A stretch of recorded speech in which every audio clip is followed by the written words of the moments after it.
ओम शांति। ज्ञान सूर्य परमात्मा के मास्टर ज्ञान सूर्य आदरणीय राजयोगी भ्राता सूर्य भाई जी हम सबके बीच में हैं। हम एक हाथ हिलाकर आपका स्वागत करते हैं, सत्कार करते हैं, अभिनंदन करते हैं। आपने देखा होगा भाई जी ने कुछ शब्द मेरे कान में डाले। कहते हैं सभी को परिचय है मेरा। बहुत बार सुन चुके हैं। तो क्या कहेंगे, मैं आगे बढ़ूं या स्टॉप करूं? देखो सूर्य भाई। तो सूर्य भाई जी, हाँ जी, तो सूर्य भाई जी उत्तर प्रदेश की धरनी से निकले ईश्वर के अनमोल रतन है। मेरठ यूनिवर्सिटी से आपने अपने बीएससी में ग्रेजुएशन किया है। 1964 में अब बाबा के ज्ञान में आए और फिर 1968 में अपना जीवन ईश्वरीय सेवाओं के लिए समर्पित किया। मधुबन में आए और पूरा 1 वर्ष बाबा के प्यार में पलने का आपको सौभाग्य मिला और उसी का परिणाम जो बहुत करीब परमात्मा के चले गए, बाबा के चले गए, जो उसकी खूब रोशनी को हमारे तक पहुंचाते रहते हैं। तो आज भी उनकी वो रोशनी हमें देने के लिए और हमें उड़ती कला में ले चलने के लिए, और न सिर्फ हमें उड़ती कला में ले चलने के लिए, हम भी सबको उड़ा सके ऐसी कला प्रदान करने के लिए भ्राता जी हमारे बीच में हैं। तो हम सुनते हैं भ्राता जी से उड़ने और उड़ाने की कला। आदरणीय भ्राता जी। ओम शांति। गीत ने तो संदेश दे दिया, उड़ते रहो। कौन से पंख? तो उड़ गए होंगे आप तो। अब नीचे लाऊं आपको क्या? क्या क्या उमंग भरी है यहाँ आकर। बोलो 2 4 5 उत्तर। क्या क्या उमंग भरी है। बनना है। क्या करेंगे उसके लिए? चलो और आगे।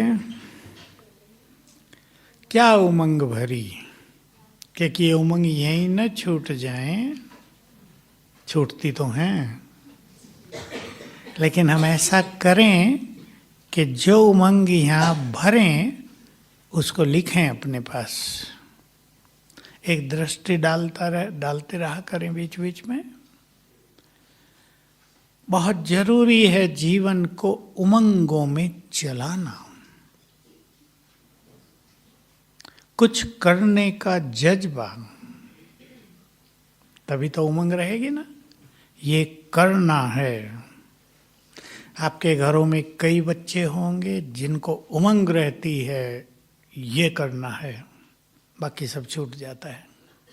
एक तरफ एकाग्रता हो जाती, एक तरफ लग जाते हैं। हम भी यहाँ से कुछ बहुत अच्छा सुंदर लक्ष्य जीवन का ले चलें, लेकिन उसको लिख लेना है। जो भी आपने सुना है, सुनने के बाद मनुष्य के अपने मन में कई परिवर्तन आते हैं, कई तरह के सुंदर संकल्प होते हैं, कुछ त्यागने की इच्छा होती है, उसे लिख लिया जाए। और छोटा छोटा प्लान बनाया जाए जीवन का। मोस्ट इम्पोर्टेंट बात है, उमंग उत्साह कायम तब रहेगा। एक तो लक्ष्य हो बहुत अच्छा। लक्ष्य की बात जब हम करते हैं तो लक्ष्मी नारायण बनना नहीं, वो तो फिर चित्रों में ही रह जाता है। बहुत प्रैक्टिकल लक्ष्य। मैं आ जाता हूँ इस बात पर। आप अपना अपना लक्ष्य बना लेना और उसको पूर्ण करने की छोटी छोटी प्लानिंग। बिना प्लानिंग के लक्ष्य पूरा नहीं किया जाता। हमें उड़ाने वाली दूसरी चीज है जीवन में खुशियां। तीसरी चीज है ईश्वरीय नशा और चौथी चीज है प्राप्तियां। 4 चीजें हम याद रखेंगे: उमंग, उत्साह, खुशी, नशा, प्राप्ति। आप में से जो बिजनेसमैन हैं, शाम को बहुत अच्छी कमाई हो गई हो, जब घर लौटेंगे कैसे होंगे कदम? चाल बदली होगी ना, चेहरा बदला होगा। और भी कहीं भी आप गए हैं, नौकरी के लिए इंटरव्यू दिया है, सफलता हो गई है, प्राप्ति हो गई, चेहरा बदल जाएगा। हम सब ये आपको प्रैक्टिकल में करते रहना है। ये आज ही करने की बात नहीं। अपने को लगातार खुशी और नशे में रखने के लिए बाबा की मुरलियों से जो अच्छी बातें रोज आती हैं उन्हें अलग नोट करें।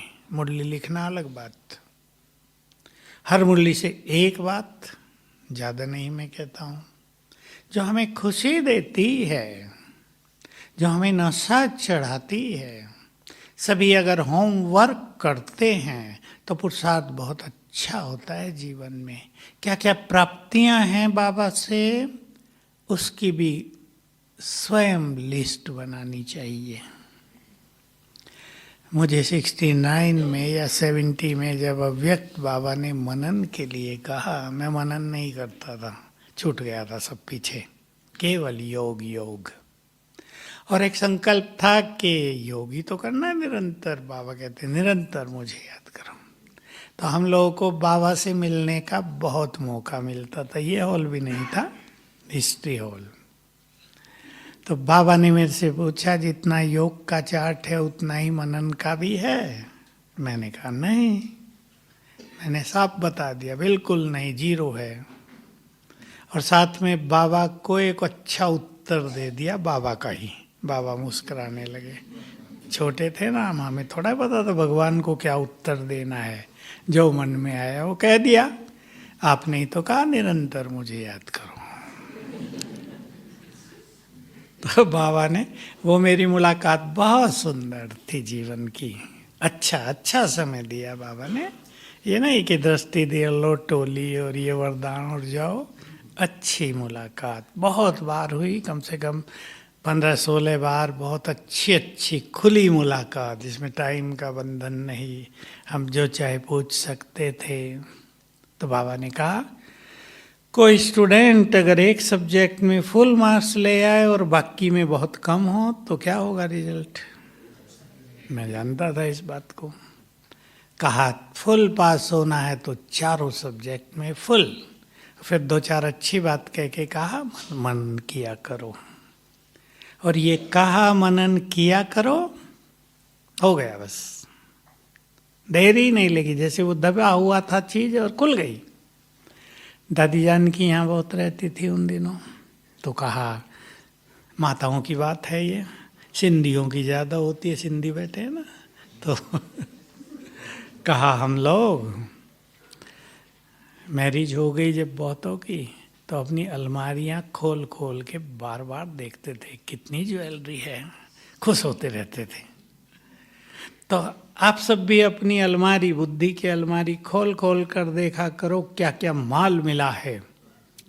तो मुझे बहुत अच्छी लगी ये पॉइंट, और मैंने बैठकर क्या क्या मिला है बाबा से बहुत सारी बातें लिख दी। वो बाबा ने खोल दिया था मनन। नशा चढ़ा, बहुत दिन तक चढ़ा रहा। हम सभी अपनी अपनी प्राप्तियों की लिस्ट बनाएं। किसी को बहुत सुंदर बुद्धि मिल गई है। मैंने ज्ञान में ऐसे कई लोगों को देखा जो पढ़ाई में मीडियम थे, एवरेज, लेकिन बाबा के पास आए 2-4 साल में ही चमत्कारिक बुद्धि प्राप्त हो गई। किन्हें हुई होगी? हाँ, मनन किया। और भाई माताएं थोड़ी टाइट हो गई, इधर की लाइन इधर आ जाओ, जरा पहली लाइन को उठाओ, उठो सभी, उठ जाओ। भाई थोड़ा उधर हो जाओ, एक दो लाइन उठ जाओ, क्योंकि अभी भी आएंगे लोग। आ जाओ, दोनों आ जाओ, माँ बेटी हो, आ जाओ इधर, आ जाओ। तो एक बहुत सुंदर बात है, बुद्धि चमत्कारिक उनकी हो गई जिन्होंने बुद्धि को व्यर्थ से मुक्त करके क्लीन कर लिया। मैंने कितनों को देखा, हमारे यहाँ जो अच्छे अच्छे गीत लिखने वाले हैं ना, वो बहुत पढ़े लिखे नहीं हैं, लेकिन आप उनके गीत सुन के समझेंगे कि इनके पास कितनी गुह्य बातें हैं। वैसे भी कवि पढ़े लिखे ज़्यादा नहीं होते थे। कबीरदास पढ़ा हुआ था क्या? सूरदास जो हिंदी का सबसे बड़ा कवि माना जाता है, वो तो वैसे भी नेत्रहीन था, पढ़े हुए नहीं। ये सब अंदर है जो जागृत हो जाता है। तो हम सभी के अंदर 84 जन्मों का वो सब समाया हुआ है, जो योग्यताएं हमारे अंदर किसी भी जन्म में थी, किसी भी जन्म में, वो सब बुद्धि में अब समाई हुई है। अगर उनको जगाना है तो बुद्धि को क्लीन, स्वच्छ, अब ये सबके अपने हाथ में है। और बुद्धि तो सबसे बड़ी चीज है ना जीवन में। हर कदम पर बुद्धि के आधार से ही सफलता मिलती है, असफलता किसी को होती है। हम अपनी बुद्धि का इस समय निर्माण कर रहे हैं। बुद्धि दाता, बुद्धि का निर्माण ज्ञान से होता है, ज्ञान के चिंतन से होता है। तो बुद्धि दाता स्वयं हमारे समक्ष है। इसलिए खुशी और नशे की बात है। मैं 16 की संख्या दे रहा हूं।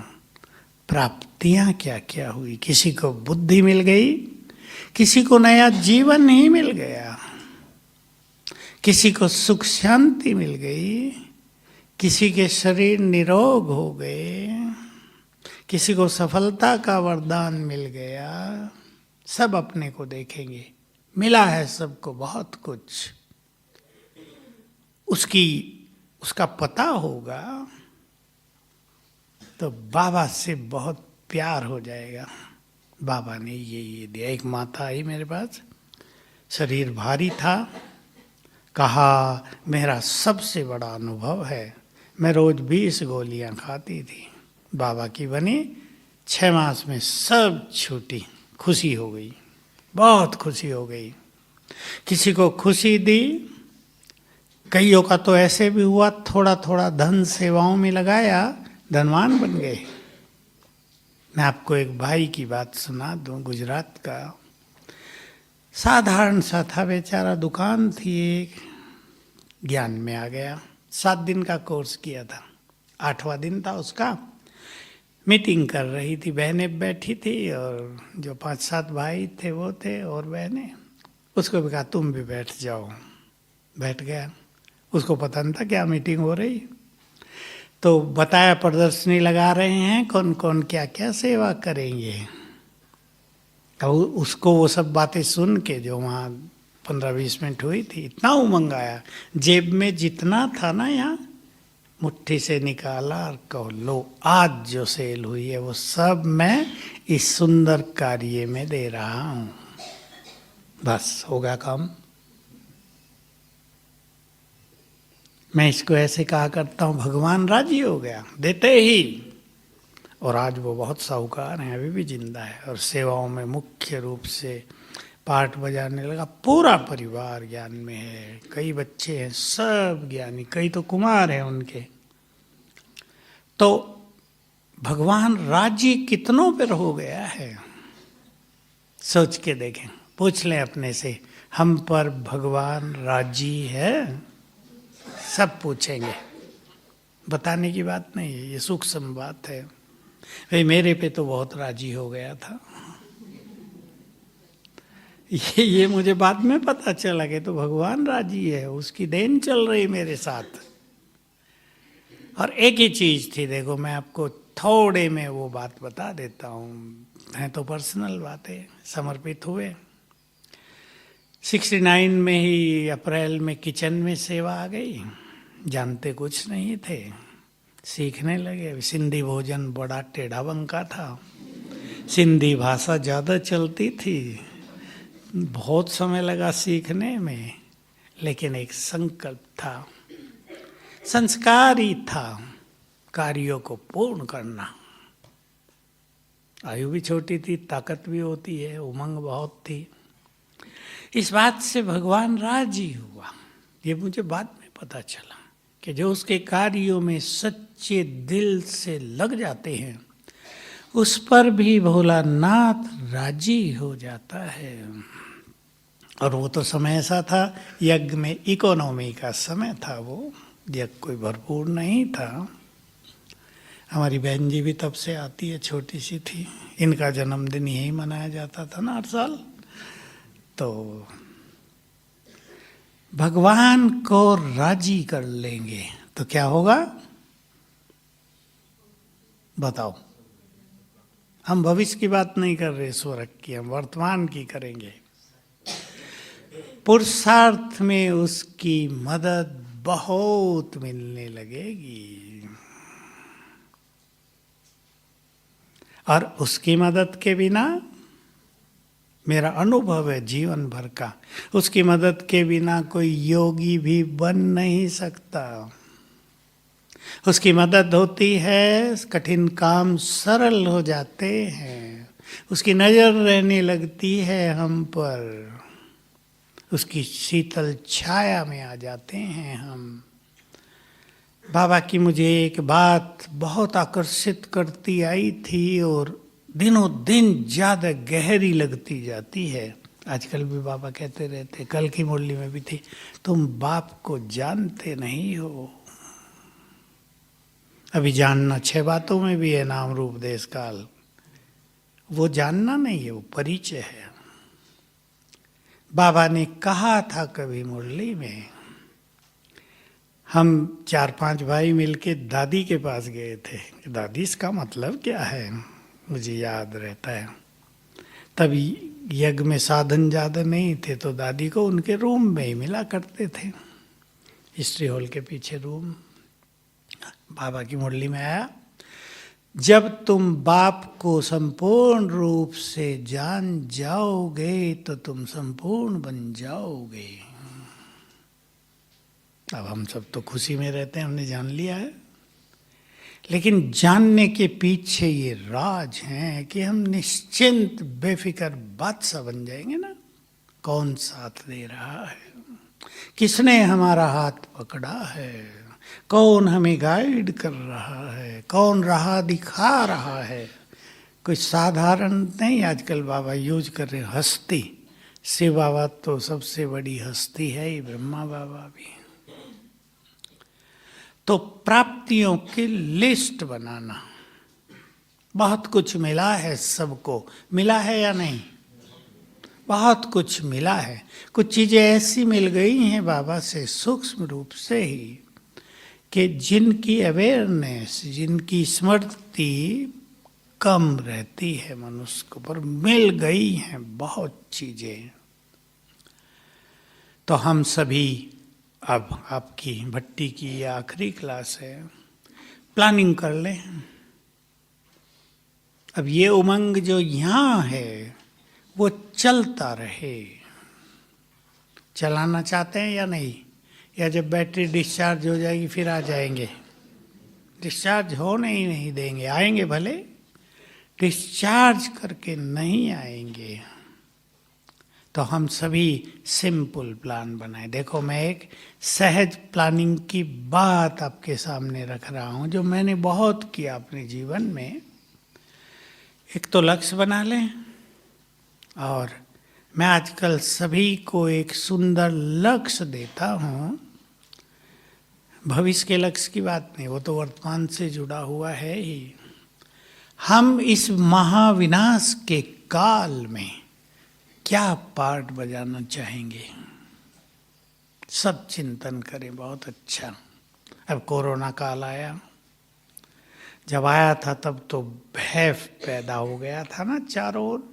अब तो भूल गए सब क्या है। तो अब तो क्या कहने लगे लोग, ऐसा तो कई बार हुआ है, 100 साल पहले भी हुआ था, इसमें क्या हुआ। जब था घर से बाहर निकलना मना, अपनों को देखना मना, मृत्यु हो गई तो संस्कार करना मना। सोचते थे ये तो मर ही गया, हम क्यों मरे इसके पीछे।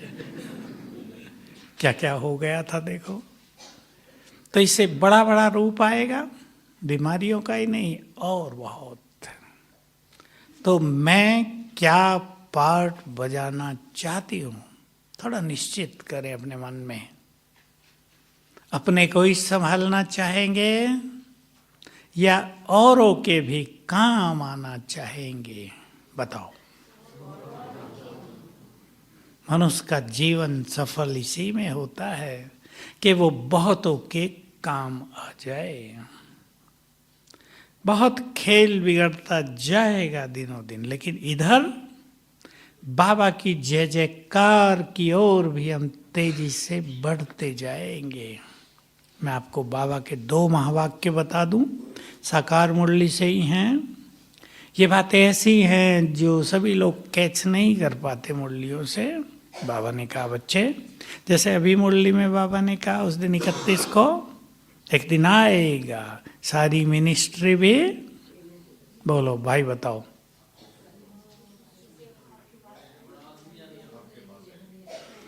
सारी मिनिस्ट्री भी स्वीकार करेगी कि जो ये कहते हैं वो मानना ही चाहिए।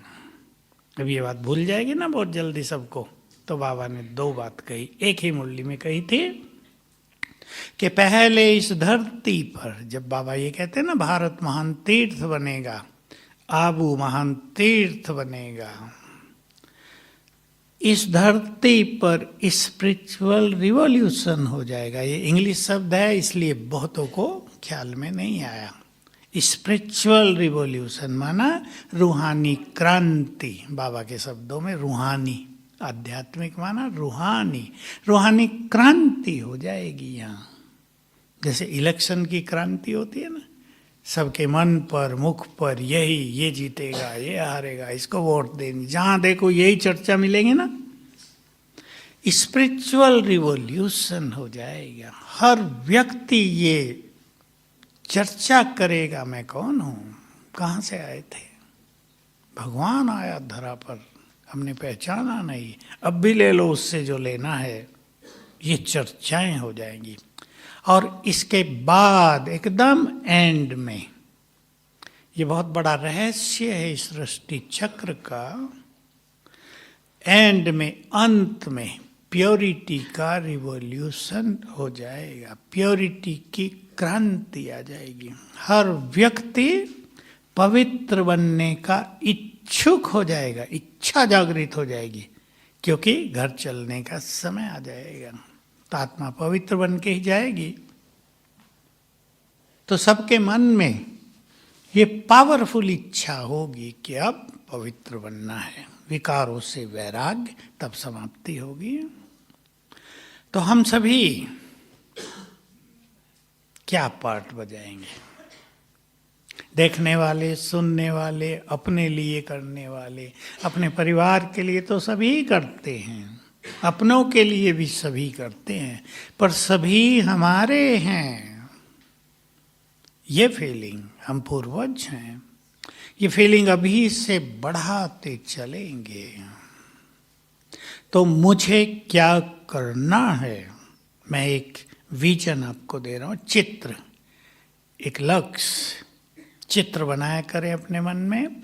जिन्होंने मुरली ध्यान से सुनी हो, जो सुनते हैं, उनको याद दिला दूं, कुछ दिन पहले ही अव्यक्त मुरली संडे वाली, उसमें आया कि भविष्य में, सतयुग के भविष्य में नहीं, संगम के भविष्य में अंत में मेरा स्वरूप ये होगा, उसको सामने लाया करो। ध्यान से सुना करें ऐसी बातें मुरलियों से, उसे सामने लाया करें। सिर पर लाइट दिखाई देगी, चारों ओर लाइट का चक्र घूम रहा है, अंग अंग से लाइट निकल रही है। किसी को आंखों से वाइब्रेशंस निकलते दिखाई देंगे। तो हमारा आखिरी स्वरूप ये हो संगम का, जिसमें बहुत बड़ी सेवाएं होंगी। तो संसार पीछे आएगा ना। तो एक विजन बना लें। विजन तो समझ गए ना, चित्र, अपने मन में चित्र बना लो। चारों ओर विनाश का झंझट हो रहे हैं भिन्न भिन्न तरह के। मैं ग्लोब के ऊपर हूं। ग्लोब धरती का गोला। बाबा की किरणें मुझ पर पड़ रही हैं, या बाबा सिर के ऊपर छत्र छाया है, और मेरे अंग अंग से, मस्तक से, नैनों से, हाथ ऐसे किए तो हाथों से, अंग अंग से किरणें फैल रही हैं, और आसपास के सभी लोगों को बल मिल रहा है, निर्भयता मिल रही है, शांति मिल रही है। अपना चित्र बनाओ कि हम ये करेंगे, तो बहुत उमंग उत्साह रहेगी जीवन में। कुछ करना है, कल्प का अंत आ गया है। देखो ये तो सबको स्पष्ट है। 2036 तक 100 वर्ष संगम के पूरे होते हैं, अर्थात स्थापना और विनाश का काम पूरा हो जाएगा। अब अपने ढंग से आप इसे बांट लेना। विश्व युद्ध के आसार भी बनते हैं बिगड़ते हैं, बनते हैं बिगड़ते हैं। उसके पीछे तो बाबा ने रहस्य बता दिया। तुम जब संपूर्णता के समीप आओगे तब चलेगा वो तो सब खेल।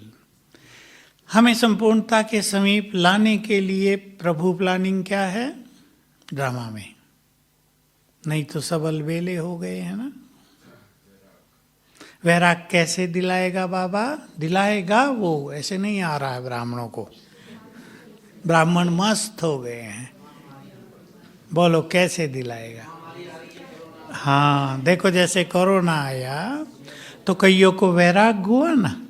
अब ये बात बाबा ने बहुत पहले ही बता दी थी कि ऐसा होगा कि विनाश का तेज रूप दिखाई देगा, कईयों को वैराग आएगा, फिर वो शांत हो जाएगा। तो कईयों का वैराग फिर से राग में बदल जाएगा, थोड़ों को वैराग रह जाएगा, फिर शांति।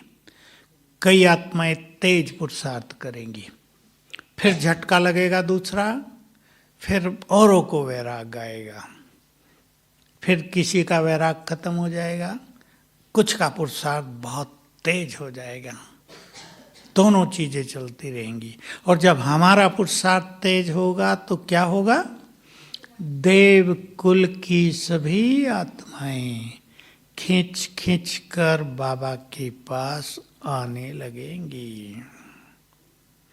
अब हम प्रोग्राम तो नहीं कर पाएंगे ना ज्यादा, जैसे अब भी नहीं कर पाए थे। तो देव कुल की आत्माओं के जो देव संस्कार हैं वो जग जाएंगे। तो हमें ये संकल्प करना, ये लक्ष्य बनाना है कि मुझे ये करना है, और पूरा विश्वास रहे जब हम ऐसे महान कार्यों को करने के लिए तैयारी करने लगते हैं तो क्या होता है पता? जो बहुतों के मन में संकल्प रहते हैं उसका उत्तर है ये।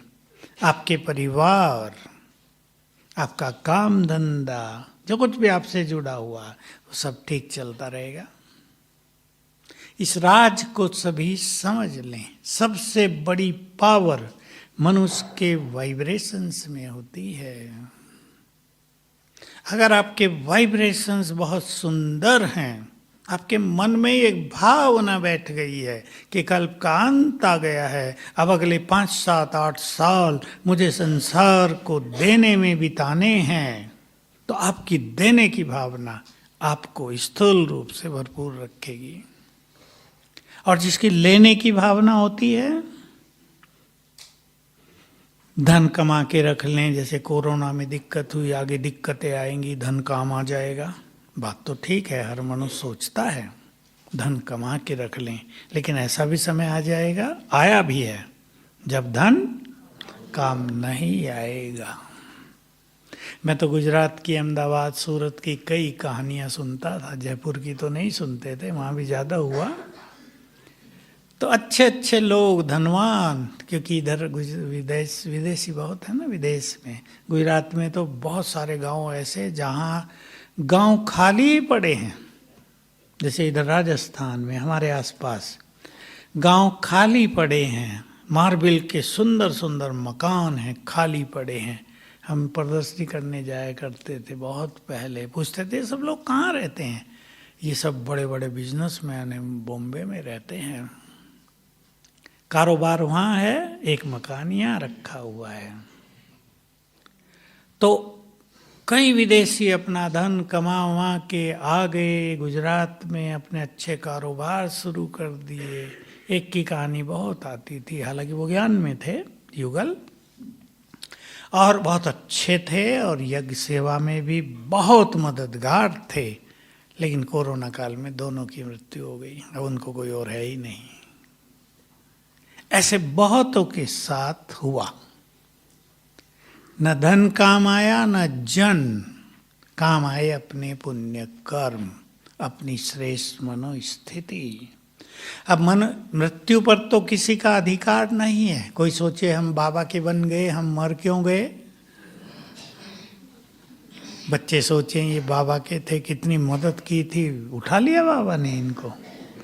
कई माताएं शिकायत भी करती हैं, माताओं के भिन्न भिन्न तरह के हालात देखने में आए। एक माता के देखो कितनी बड़ी बात थी, पति भी गया और जवान बच्चा भी, और माँ ने अपनी स्थिति को बहुत अच्छा रखा।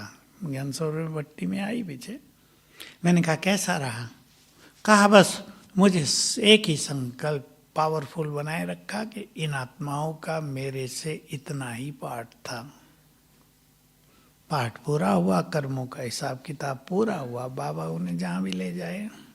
दूसरी कुछ माताएं ऐसी आई, ज्ञान में थी, पति ने शरीर छोड़ा या बच्चे ने, तो बहुत परेशान हो गई, बाबा ने मेरे लिए ये क्यों किया, मेरे साथ मैंने बाबा का क्या बिगाड़ा था, ये बोलते थे।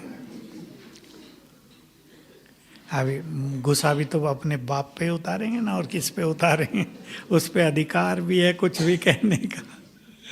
लेकिन बहुतों ने अपनी स्थिति अच्छी रखी, ये एक बहुत गुड रिजल्ट था। हम सब भी भविष्य में संसार को सहारा देने वाले बन जाएं। बोलो पसंद है ये विचार, किस किस को पसंद है। वाह चंद्रकला दीदी देख लो इधर, आपके तो सहारे दाता बहुत हैं, तुम भी देगी सहारा। अच्छा वाह,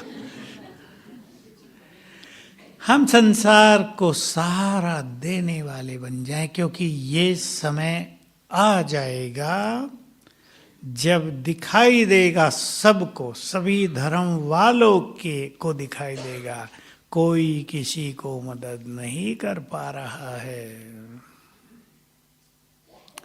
तो हम सहारा देंगे। ये चित्र बनाना अपने मन में, मुझे अंतिम सालों में ये पार्ट बजाना है, इसलिए उलझनों से खुद को मुक्त करेंगे, उलझनों से बचाएं सबको। मैं फिर एक बात रिपीट कर रहा हूं, हमारी स्थिति जितनी अच्छी होगी, हमारे वाइब्रेशंस जितने अच्छे होंगे, पीछे सब कुछ अच्छा चलेगा।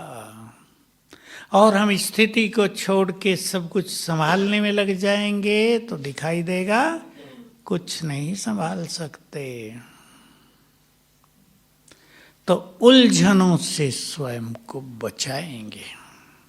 बंधन जिसने भी बांधे हों, अपने को उनसे मुक्त करें। तो मैं छोटी सी प्लानिंग जो आपको कह रहा था वो ये है, चाहे कोई 3 मास की प्लानिंग करे और तेज पुरुषार्थ करना तो 15 दिन की करे। उदाहरण 3 पॉइंट में कर लें। मुझे 15 दिन तक परचिंतन से मुक्त रहना है। चलेगा बार बार, संकल्प है मुक्त रहना, हटा देंगे, तब ये पता चलेगा कि मनुष्य अनजाने में भी कितना परचिंतन कर लेता है। अगले 15 दिन के लिए कर लें, मुझे 15 दिन बहुत खुश रहना है। बातें आएंगी जाएंगी, खुशी के पेपर होंगे जरूर, लेकिन मुझे खुश रहना है, भगवान से मिलन की खुशी। एक ही संकल्प काफी है। कौन मिल गया इस जीवन में? हमारी तो 5000 साल की यात्रा ही सफल हो गई। अंत में प्रभु मिलन, साथी बन गया वो हमारा।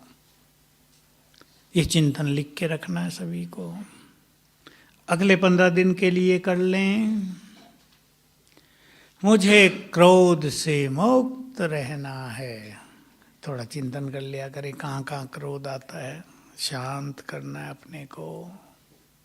अगले 15 दिन के लिए कर लें, मुझे सभी शरीरधारियों के मस्तक में चमकती मणि देखनी है। एक सिंपल प्लानिंग, मैं 3 पॉइंट की कहा, कभी जोड़ लें। 15 दिन मुझे ये 2-3 स्वमान ले लें, इनका अभ्यास करते रहना है। 15 दिन मुझे अपना योग इतना करना है रोज, कुछ बैठ के कुछ कर्म में, तो नई नई उमंग रहेगी। कुछ चीजें छूटेंगी अवश्य, क्योंकि ये तो नहीं होता जो हम सोचें वही हम कर पाएं। कुछ चीजें छूटेंगी, लेकिन हम कुछ कर पाए हैं, ये खुशी हमें बहुत आगे बढ़ा देगी, उमंग दिलाएगी। ऐसी प्लानिंग, सिंपल प्लानिंग करते रहना है। लेकिन मैं वो बात फिर अंडरलाइन करूंगा, जिनको संगम युग पर भाग्य श्रेष्ठ बनाना है और संसार के काम आना है, वो व्यर्थ से अपने को मुक्त करें। काम छोटा नहीं है, काम सबसे बड़ा है, क्योंकि जैसे जैसे समय आगे बढ़ रहा है व्यर्थ बढ़ता जाता है। मैं एक बात बहुत साल से कहता था, वो बाबा की बात है, लेकिन मुझे वो बात बहुत गहराई से समझ में आ गई थी कि जब विनाश के दिन नजदीक होंगे तो सभी के जन्म जन्म के विकर्म जागृत हो जाएंगे। हिसाब किताब सबके चुकतू होंगे ना, पहले जग जाएंगे। विकर्म जगने से मानसिक रोग बहुत बढ़ जाएंगे इस सृष्टि पर। नींद ना आना, ये समस्या, डिप्रेशन की समस्या बहुत बढ़ जाएगी। अब वो चालू हो गया है, हम देख रहे हैं वो चालू हो गया तेजी से। अच्छे अच्छे पढ़े लिखे लोग परेशान, छोटी छोटी बातों में परेशान। तो हम सभी प्लानिंग बनाएंगे। अब चालू है ये प्रक्रिया। अब आपके घर में जो परिवार के मेंबर हैं, उन सबको भी तो इसी प्रक्रिया से गुजरना है ना। विकर्म सबके जागृत होंगे, हिसाब किताब विदाई लेंगे, लेकिन समाप्त होकर विदाई लेंगे। आपको निश्चित रूप से कष्ट होगा, आपके बच्चे को कुछ हो रहा है, कष्ट होगा बहुत। क्या करेंगे उसके लिए?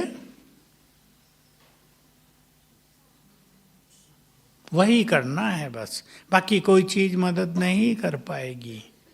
वो है योग का सहयोग देना।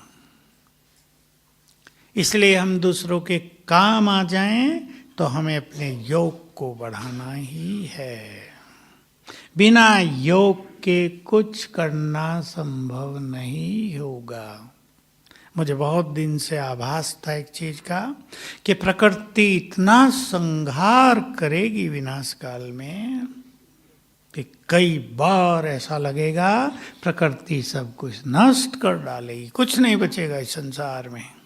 तब श्रेष्ठ योगी, जिनके पास साइलेंस पावर बहुत है, वे संकल्प से प्रकृति को शांत करेंगे। मुझे इसी हॉल की बात याद रहती है 74 की।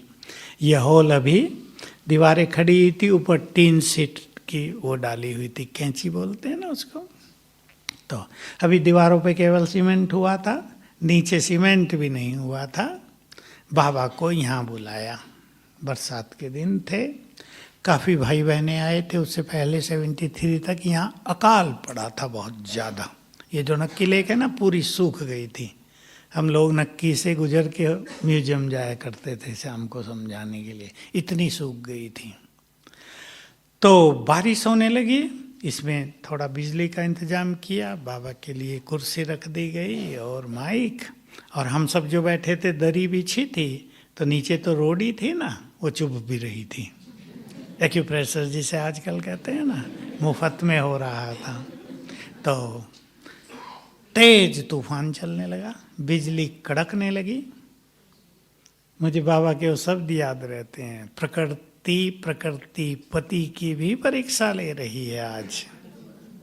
तो इतनी तेज हवा चलती थी और बिजली कड़कती थी, तो चारों तरफ दीवारों पे जो लगे हुए थे ना सरिये से गोल गोल, क्या कहते हैं उन्हें, इस पे, वो ऊपर उठ जाते थे ऐसे, सारी रोशनी अंदर आ जाती थी, फिर नीचे गिरते थे, आवाज होती थी। तो बाबा ने एक बहुत सुंदर बात कही तब, 74 की है, यदि तुम बाप से कंबाइंड रहो तो प्रकृति तुम्हारी सुरक्षा करेगी। विनाश करती आ रही है, तुमसे 1 फुट दूर आकर शांत हो जाएगी। ये राज हमारी समझ में आते गए तब से ही। तो हम प्रकृति के मालिक बन जाएं तो प्रकृति को भी शांत करेंगे। अपने अपने काम चुनने से भी तो उमंग उत्साह बहुत रहेगा। रात को बहुत लोग सोएंगे नहीं, दवाइयाँ भी नहीं सुला सकेंगी। हम सभी, मैं ये बात कहा करता था हंसी में कि जो पूर्वज हैं, जगत अम्बाएँ हैं, बैठी है ना जगत अम्बाएँ बहुत, जगत को सुला के फिर सोना पड़ेगा, नहीं तो बच्चे आपको भी सोने नहीं देंगे। बच्चे रो रहे हों, भूखे हों, आपको सोने देते हैं घर में? तो सभी को, इसलिए हमारे यहाँ इस पार्क से अभी रात को 9 से 9:30 एक योग अभ्यास शुरू किया, जिसका लक्ष्य है, थीम है, सबको सुलाकर फिर सोएंगे। यही लक्ष्य दिया उस योग का। तो हमें कई बड़े बड़े काम करने होंगे, मानसिक इफेक्ट बहुत आ जाएंगे लोगों पर। हमें वाइब्रेशंस देकर उन्हें रिलैक्स करना होगा। एक बड़ी चीज जो शुरू हो गई है कोरोना से, डरने की बात नहीं, मैं ज़्यादा नहीं बोलूँगा उस पर। आत्माएं बहुत भटक गई हैं, बहुत भटक गई हैं ऊपर, जिन्होंने शरीर छोड़ा, करोड़ों करोड़ों भटक गई हैं। उन्हें भी मुक्ति देने का काम हमें ही करना होगा। अब आप सोचो, एक एटम बम डाल दिया गया किसी पर, करोड़ों आत्माएं ऊपर चली गई है, परमधाम तो नहीं जाएंगी, ऊपर भटकेंगी, दुखी, अशांत, परेशान। हमें योग के वाइब्रेशंस देकर उन्हें शांत करके घर वापस भेजना होगा। घर तभी आत्माएं जाएंगी जब उनका चित्त शांत हो जाए। शांत नहीं होगा तो भटकते रहेंगे। तो हमें बड़े बड़े कार्य करने हैं। बोलो, फिर पूछता हूं, है उमंग? लिख लो, एक स्लोगन लिखा देता हूं, तुम्हारे महान कर्तव्य तुम्हारा इंतजार कर रहे हैं। अब तैयार हो जाओ, बस पढ़ लिया करना इसको। इसलिए जिसको महान कार्य करने होते हैं वो छोटी छोटी बातों में व्यस्त नहीं रहते। जैसे आज था ना बाबा का, हीरो एक्टर साधारण पार्ट बजाए, लोग क्या कहेंगे? हम भी हीरो एक्टर हैं, और महान कार्य करने के लिए ही बाबा ने हमें पाला है, सजाया है, ज्ञान योग की शक्ति दी है, अपना भी बल बहुत दे दिया है। हम उसके लिए महान कार्य करेंगे। तो मन में उमंग उत्साह, खुशी के कुछ संकल्प, क्योंकि खुशी को चुराने वाले बहुत हैं आजकल। कोई आपका अपमान करके जाएगा, खुशी लेकर चला जाएगा। कोई आपसे ईर्ष्या करेगा, आप कहेंगे इनका हमने क्या बिगाड़ा, भाई हमारे पीछे ही लगे रहते हैं। आपकी खुशी लेकर चला जाएगा। कहीं मान होगा, कहीं अपमान, कहीं निंदा, कहीं स्तुति, कहीं सुख, कहीं दुख। ऐसे में भी हम खुश रहें, हमारी खुशी कायम रहे, छोटी बात नहीं है। हर व्यक्ति अच्छा अच्छा चाहता है, लेकिन खुशी हमें रहेगी जब हम मूल्यों से बहुत खुशी की पॉइंट्स नोट करेंगे। देख लो, कई बार मुरली में पहली दूसरी लाइन में आता है, बच्चे तुम्हें अपार खुशी होनी चाहिए, किसके सम्मुख बैठे हो। आता है ना बहुत, कौन पढ़ाने आ गया है, भिन्न भिन्न बातें आती हैं, किसने तुम्हारा हाथ पकड़ा है। तुम्हें अपार खुशी होनी चाहिए कि भगवान हमारे लिए स्वर्ग की सौगात लेकर आ गया है। तुम्हें अपार खुशी होनी चाहिए कि स्वयं भगवान हमारे घर में मेहमान बनकर आ गया है। ये बातें हैं, सब मुरलियों से, साकार मुरलियों से। इन्हें सभी नोट करें अपने पास, क्योंकि जब परिस्थिति आ जाएगी तब तो ये सब कुछ याद नहीं रहेगा ना। किसी को भी याद नहीं रहेगा, मुझे भी नहीं। इसलिए मैंने जीवन भर होमवर्क ये चालू रखा, अच्छी बातों को अलग से नोट रखना, जो परिस्थितियों के समय हमें काम आएंगी बहुत ज्यादा। तब जरा सी एक दृष्टि डाल लेंगे ना उन पे, 3 मिनट में सारी पढ़ लें, बस जागृति आ जाएगी, अपनी शक्तियों का रियलाइजेशन हो जाएगा। हम कितने शक्तिशाली और ये बातें कितनी छोटी, एकदम जग जाएंगे। पसंद है, स्वमान को बढ़ाते चलना है। आप सब जानते हैं स्वमान। लोग तो मुझे हंसा करते थे कि तुम ही स्वमान पे बोलते हो, बाकी तो कोई नहीं बोलता। मैं कहा भाई वो तो उनसे पूछोगे क्यों नहीं बोलते, ये मुझे क्या पता। मुरलियों में तो अव्यक्त मुरली कहाँ से शुरू होती है, पहली लाइन स्वमान की होती है ना।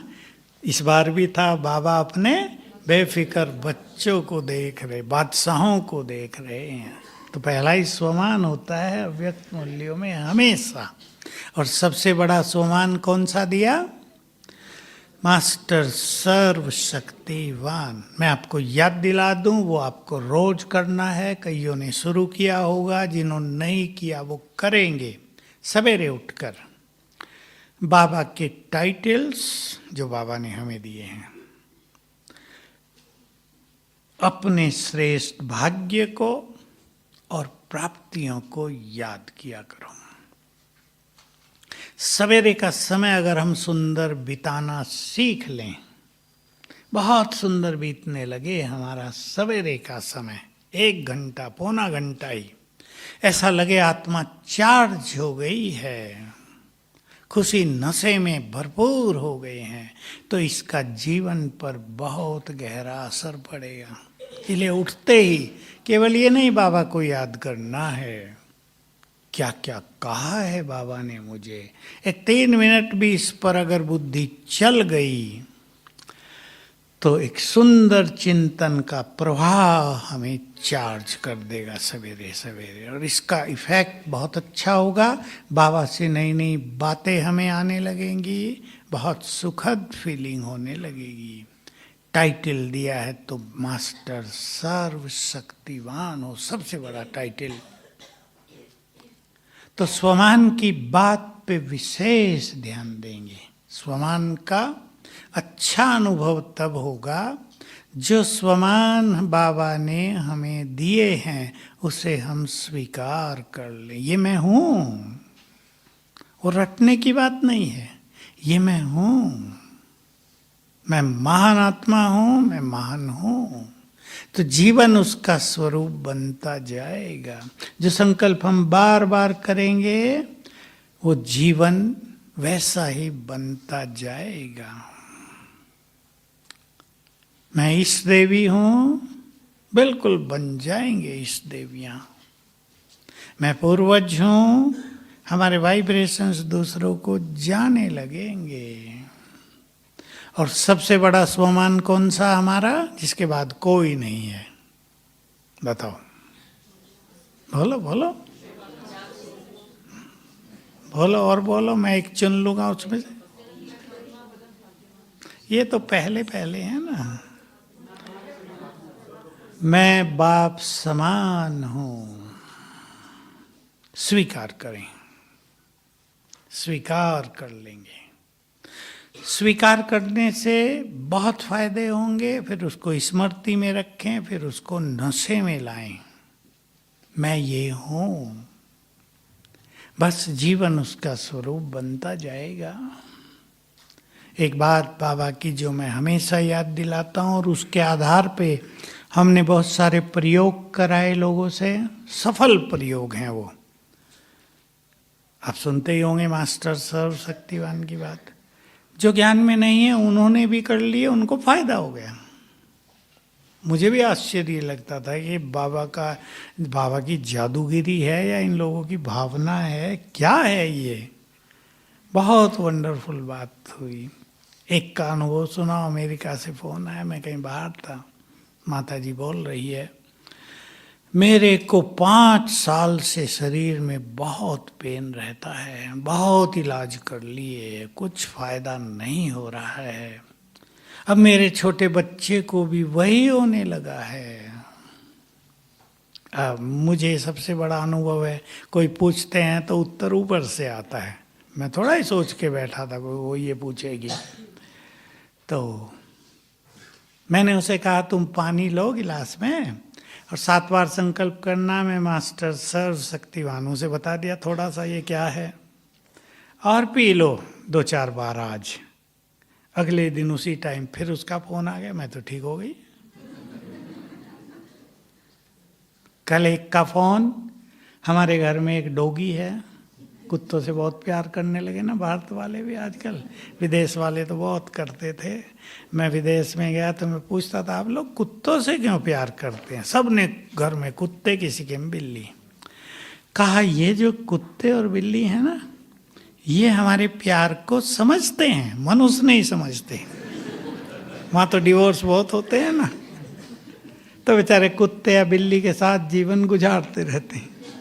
तो माता ने परसों ही फोन आया कि हमारे घर में डॉगी है, रात को 2 बजे से बहुत तेज भौंकना शुरू कर देता है।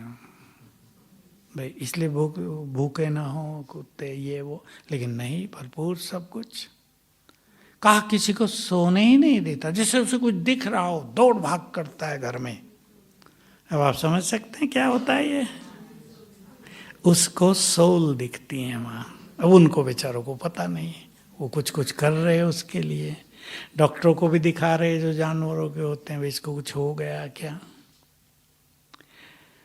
तो मैंने उसको छोटी सी विधि बताई, सुना इसलिए रहा हूं, आपको कहीं समस्या हो तो यही कर लेना। मैंने कहा पानी चार्ज करके सवेरे और शाम को अपने घर में छिड़क दो, तो कोई बैड एनर्जी घर में आ गई है वो हट जाती है। ये बहुत बढ़ रहा है आजकल, कोरोना जब से हुआ ये समस्या परिवारों में, सेंटरों में बढ़ गई है। सेंटरों में तो आत्मा इसलिए आती हैं, क्यों? शांति के लिए। कईयों ने तो किसी में प्रवेश करके कहा हम बहुत सारे हैं, हमें मुक्त करो। आप योग करते हैं, हमारे लिए भी योग करके हमें मुक्त कर दो, क्योंकि जाने वाले बहुत अच्छे भी तो हैं, थोड़ा ही सभी पापी गए हैं, पुण्य आत्माएं भी तो गई हैं। तो और ऐसे भी गए हैं जिन्होंने कभी ना कभी ज्ञान सुना है, जिनको कहीं ना कहीं पता है कि ब्रह्मा कुमारियाँ क्या सिखाती हैं, क्या कर, वो खिंच खिंच कर आ जाते हैं। तो हमें डरना नहीं है, लेकिन समाधान करना है इन सब बातों का। तो अपने को बहुत पावरफुल, सक्षम, समर्थ ऐसा बनाएंगे हम संसार के काम आ जाएं। मेरे को तो बहुत अनुभव होते रहते हैं। परसों तरसों में नीचे था, माताएं सब भाई बहनें मिलने आते रहते हैं। मेरे पास अभी जगह छोटी है, 2 बैठे आके, एक पुरुष था एक बहन, अलग अलग थे। मैं जैसे ही उनको उठाने के लिए टोली दी ना, वो बहन में तो आत्मा थी, वो तो हंसने लगी जोर जोर से। मैं उसे दृष्टि दी, मुझे डर नहीं लगता इन सब से, मैंने उसे दृष्टि दी। मैंने कहा टोली खाओ और मुक्त हो जाओ। और बस बहुत खुश हुई, बस ये टोली खा के अब मैं मुक्त हो रही हूँ, जा रही हूँ। कितना सुंदर बात रही। दूसरा भाई था, उसमें किसी और चीज की प्रवेशता थी नहीं। गांव गांव में होते हैं जो कुछ कुछ बताते रहते हैं, किसी का इलाज करते हैं, पूछा ये बताते हैं ये कहाँ है वहाँ। वो तो बहुत ज्यादा टोली खाते ही बस हाथ जोड़े बैठा, बस मुझे मुक्त कर दो। मैंने कहा चलो मेरा बाबा कहो, मैं उनसे कहलवाया करता हूँ, प्यार से 7 बार बोलो मेरा बाबा। और वो भी मुक्त हुई और सब तो चले गए। वो भाई बेचारा हाथ जोड़े जमीन पे मस्तक टेके वहाँ बैठा कि आज मैं मुक्त हो गया इन चीज़ों से। तो हम सबको न तो डरना है और इन सब की मुक्ति का साधन भी करना है। तो बहुत पावरफुल बनकर रहेंगे, अति उमंग उत्साह में। अब अगले संगम के दिनों को अलौकिक अविनाशी कमाई में व्यतीत करना है। ठीक है, करेंगे। जब और बातें आए संसार में तो हम संसार के लिए लाइट हाउस बन जाएं। अब हम योग करेंगे। 2 बहनों को बैठा दो बहन जी, 15 मिनट मैं हूं आपके पास, कमेंट्री से योग करते हैं, फिर 7:30 तक करेंगे।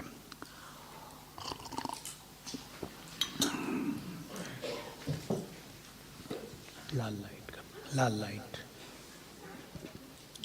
बहुत एकाग्र होकर संकल्पों में बल भरते हुए एक सुंदर प्लानिंग अपने मन में रख के वो बाबा के सामने भी रख देना। ये करेंगे, ये नहीं करेंगे।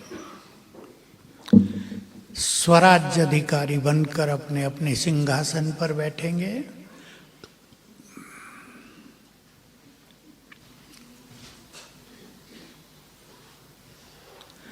मैं चमकती हुई तेजस्वी मस्तक मणि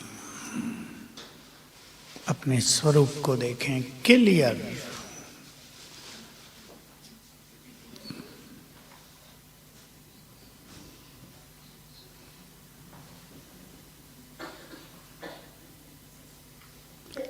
मैं स्वराज्य अधिकारी।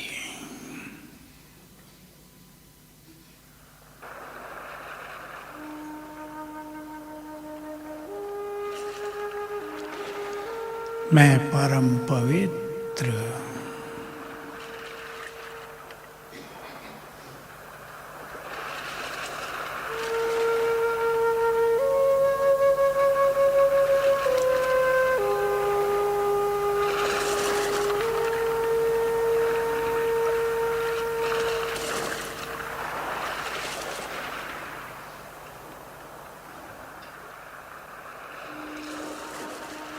मैं बहुत शक्तिशाली हूँ।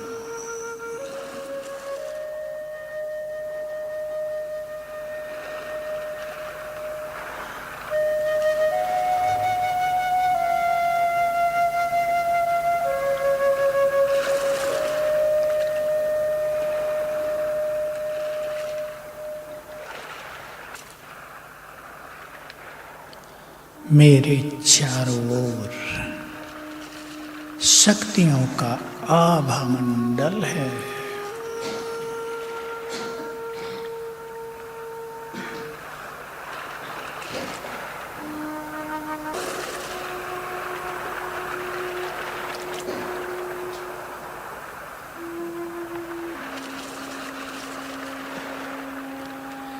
मैं निराकार। उड़ चली अपने धाम।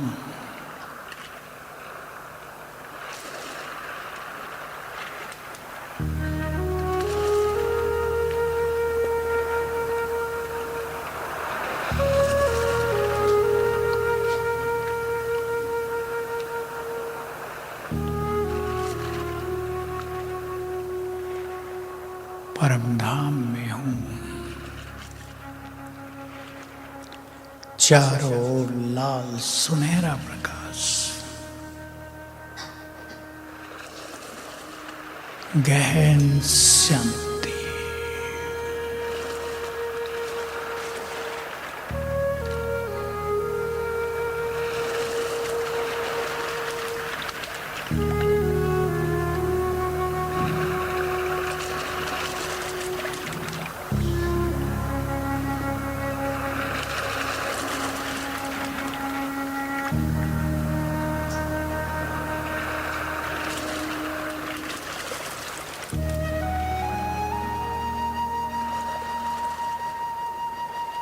ऊपर चमक रही है महाज्योति,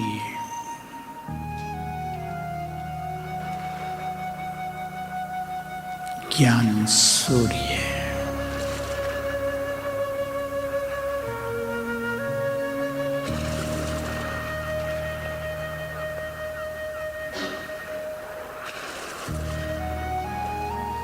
सर्वशक्तिमान,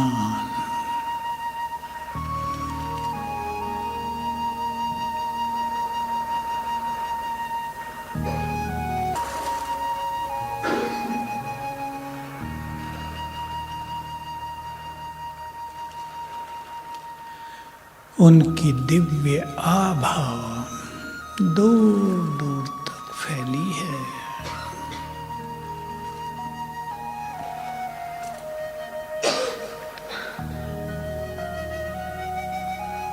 मैं उनके समीप हूँ।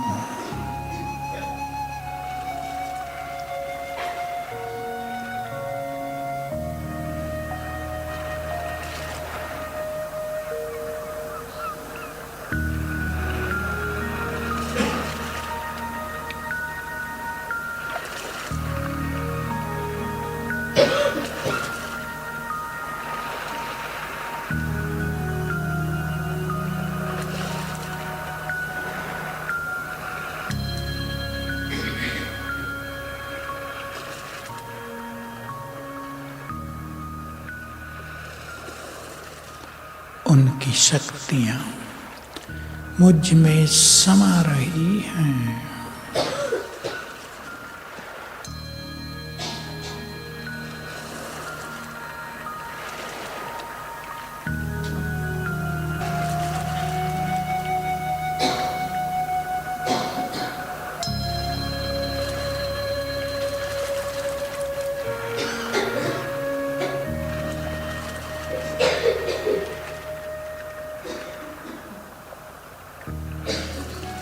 स्वयं में शक्तियां भरकर मैं आत्मा वापिस अपनी देह में।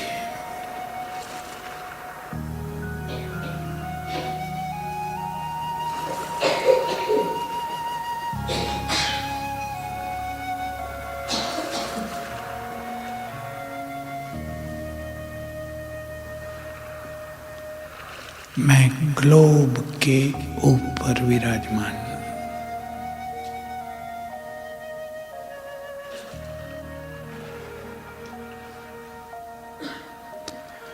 पूर्वज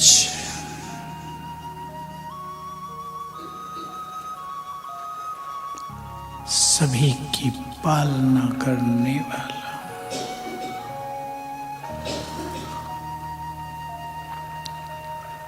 इस संपूर्ण प्रकृति का मालिक,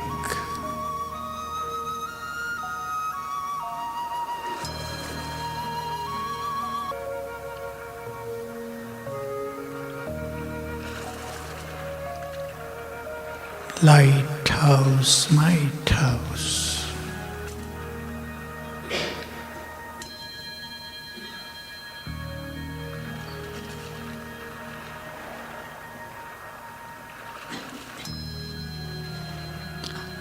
बाबा पवित्रता के सागर,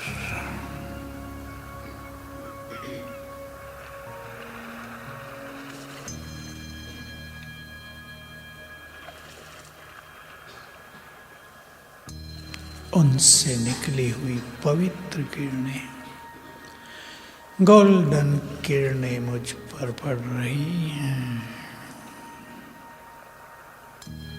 पवित्र किरणों का फाउंटेन मेरे ऊपर।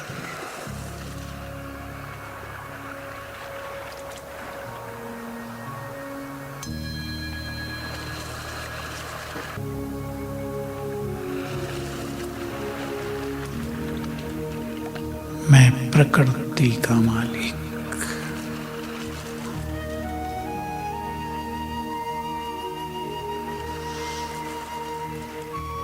ये पवित्र किरणें मुझ में समाकर चारों ओर फैल रही हैं।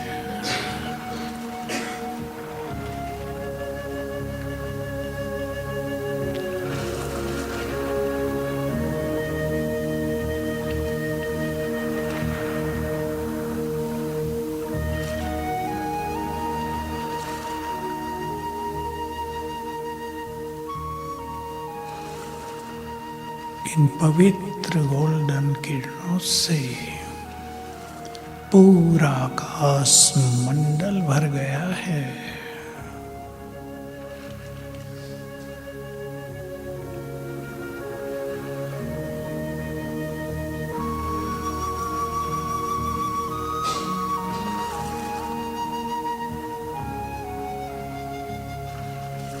इन पवित्र किरणों से हवाएं भी पावन होकर संसार में बह रही हैं।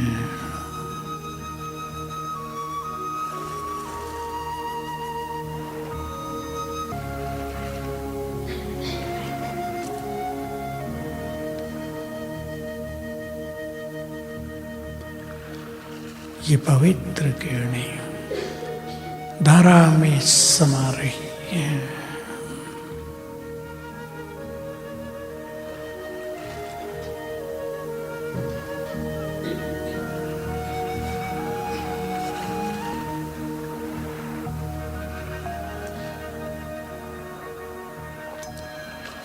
अब हम कमजोर आत्माओं को बल देंगे, सबके दुख दूर करने के लिए उन्हें शक्तियां देंगे। मैं माइट हाउस फरिश्ता, शक्तिशाली फरिश्ता ग्लोब के ऊपर।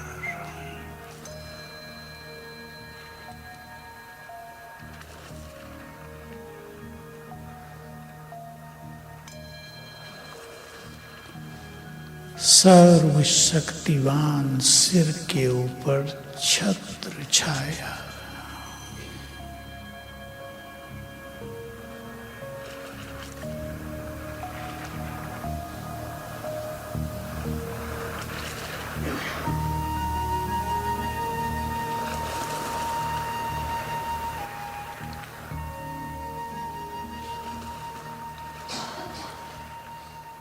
उनकी शक्तियां मुझ में समाकर चारों ओर फैल रही हैं।